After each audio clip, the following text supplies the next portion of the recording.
Hello, readers and listeners alike. I am Wandering Taff, and this is the Chronicle of Progress.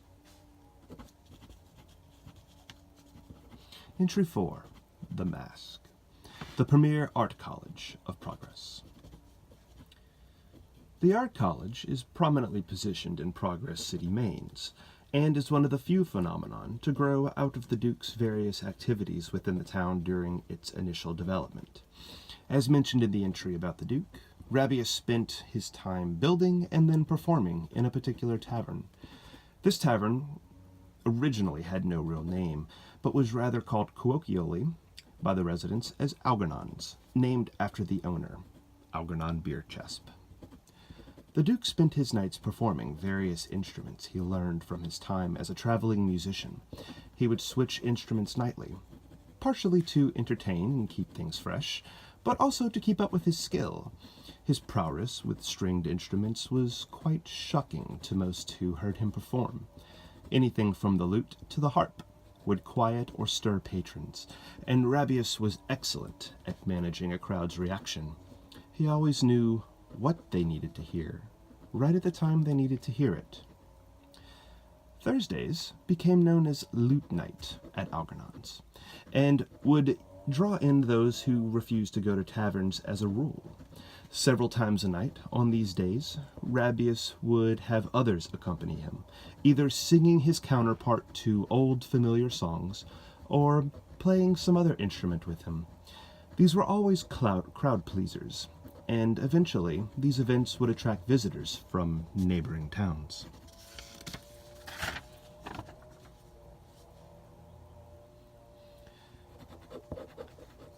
This fact became key. Soon, a musician's challenge was issued. The way Rabius tells it, he doesn't even remember the name of the individual who confronted him. But I doubt this, as I was able to discover who it was. Multiple sources remember a man by the name of Ascala. I, however, could not discover if that was his real name or not. The challenge was to be a duel between lutists. A song each. Ascala, as it was told, had played a tavern favorite, creating a happy and energetic atmosphere, bringing a smile to everyone's faces. According to one particular source, this was not happenstance. Ascala very well may have had someone scope out the tavern and see what Rabius would play, and by securing his right as first performer, Ascala could knock his competition out, or at the very least, unsettle Rabius enough to possibly win. Now, the Duke will never admit to it, but my source says that he was furious. With cold steel behind his eyes and a rod in his spine, he took to the stage when it was his turn. Everyone in the audience waited, nearly holding their breath as Rabius took half a minute to prepare what he would play, fidgeting with lute strings and making minor adjustments to the body and neck.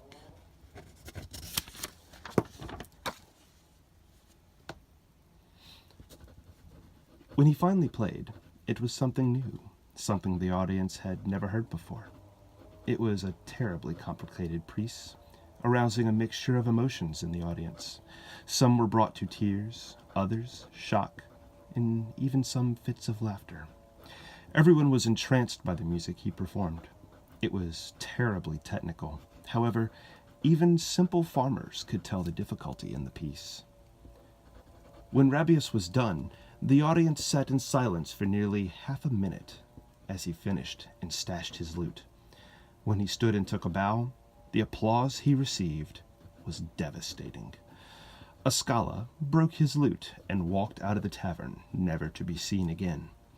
This single act, which the Duke is fairly reluctant to speak about even now, sparked a series of challenges from nearby towns, nearly every other month or so. However, none of them were quite as explosive or innovative as the Duke's first duel. Some of these musicians stayed in town and struck up a friendship, or perhaps friendly rivalry, with the Duke. Ultimately, they helped Rabius perform some nights, even giving him some much-needed time off. 3 musicians of note were an elf named Thistle Spirespear and 2 human siblings, named Garmack and Jolene Handshare. As progress grew, these musicians' popularity grew as well. Rabius would appear less and less in the tavern. Eventually, Algernon's closed down as the owner moved its bar to the mains, and once they became a popular destination, eventually he moved his bar again to the Standards, which is now known as the Belching Bear. It hardly retains any of the life and energy it once contained when the city was young, but nevertheless, the establishment remained an important part of Progress's story. More on that in a later entry.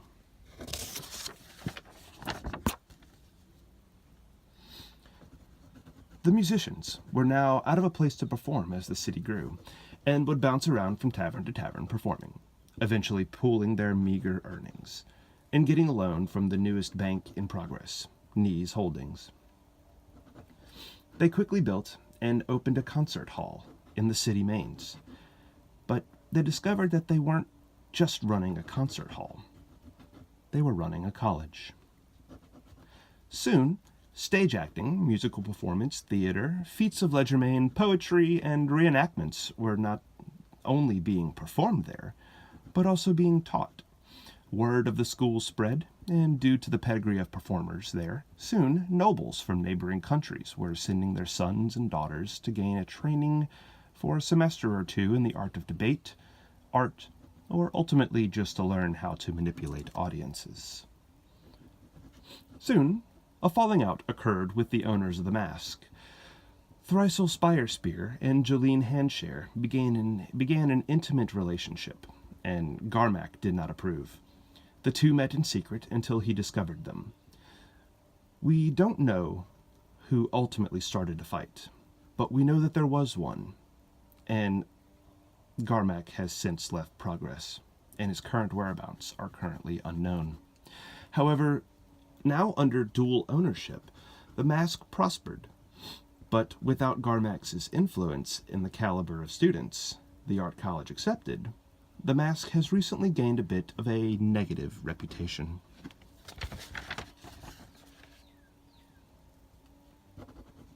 Within the last 5 years, several incidents with indecency, and at least one surprise pregnancy among the nobles, has led to the decrease in the number of wealthy who send their heiresses there. Most of this, however, has been covered up from the public. Knowledge that does not stop rumors, nor me. Nevertheless, the health of the college doesn't seem to be affected by this slimming of the nobles from the halls. This is not to say that the middle class and even the poor can't get an education there, as the price each student pays is dependent on social standings, familial wealth, sponsorship, and skill. It is rumored that every year the Mass takes in roughly 10 students for free, with the caveat that particular student must prove himself and find a way to provide for his own income, literally encouraging those students to become artists who perform for other artists.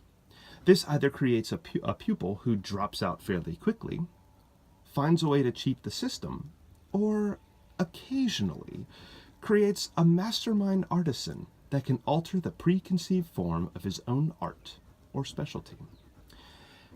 In much the same way that the college was founded, based off of a series of musician challenges, the students of the Mask some years ago struck up a rivalry and friendly game with the arts wing of the Academ. This war, as it's called, results in public displays at various taverns or smaller performance halls, where the city has been divided up as territories in a mock war. Each performance, a battle. The winner wins that territory for their particular college. Much of the time, this combat is playful and good-natured. Occasionally, however, things have turned bloody when students with too much pride in their college attempt to win territories in underhanded methods. Luckily, so far, no one has been killed, although someone was cursed to croak like a frog whenever they sang, resulting in a very expensive bill from a local healer. This is seen by most students participating in the war as just part of the game, although I could find a few who balked at the distance the game has been taken to from time to time.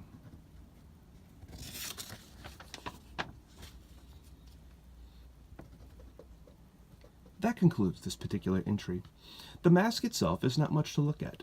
It is a simple stone structure with a wooden roof, standing 3 stories tall, although it does have grand steps leading to the interior, which is where the theater is positioned. This is also where the college holds weekly or monthly performances, depending on the season. The doors to the theater are almost always unlocked for impromptu performances, and if you're ever passing by, I suggest poking in your head and seeing if any student will perform for you. They can always use the practice, and if they sing well, a little extra charity to put some copper in their pockets will go a long way to keeping the mask one of the more interesting additions to Progress. As usual, at the bottom is an index linking you to my other entries that are mentioned in this particular topic. If a concept piqued your interest, feel free to cross-reference the information yourself. I don't monetize for these entries, but if I did, I would tell you, before you cut a copper from me, send a silver to your favorite charity. If you're active in your church, tithe a bit more. Or if you're active in your community, spend a little bit more time volunteering. And lastly, I challenge us all to look the homeless in the eye when we pass by, and not just walk by with our eyes straight ahead. We all have hearts and souls and minds, and should be loved. If you enjoy what you hear, feel free to give me a like. If you want to know more about Progress and its inhabitants, subscribe, and you'll get weekly updates.